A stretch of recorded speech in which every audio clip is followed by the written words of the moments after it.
We're talking about when you wake up in a gang of criminals that are the extended family member of your child, and you've become the estranged parent and a victim of parental alienation for 10 years.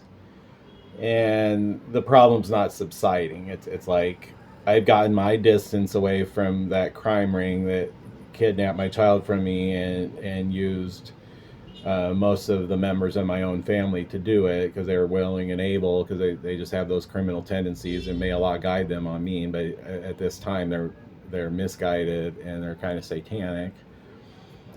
And I call them out on that, and things just get worse and worse. It's like you can then they're like bring in more backup. It's like they bring in backup to our okay. Well, let's get out some more neurological weapons and more voice to skull direct energy rep and remote neuromonitoring. Make sure he's not thinking anything that's going to remind anyone that we did a crime against him, and that's why the real reason that things are the way they are with that guy. And we just want to blame him for everything. Like, oh, he left his two daughters in the United States, and that's the whole story. We don't want to talk about it anymore. We're just going to shove that little half lie down your throat, and then we're not going to discuss it anymore. And it's like they don't want to be questioned about the crime they did. When they do start to get questioned, their defense mechanisms wake up, and you may find yourself with like a vortex above your city, about to blow up the city because that's how mad they get.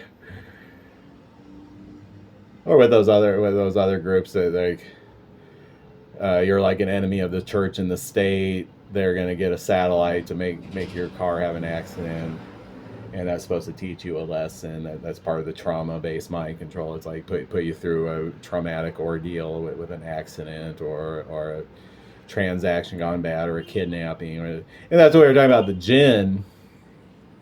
Like the UFOs are literally a jinn from outer space. The flying jinn and the priests that summon the flying jinn become like partners in crime in abduction. And another thing they do is separate family members from one another. It's like they abduct both the family members for the purpose of keeping them apart and not allowing them to communicate with one another. And that's what happened with that's like the alienation.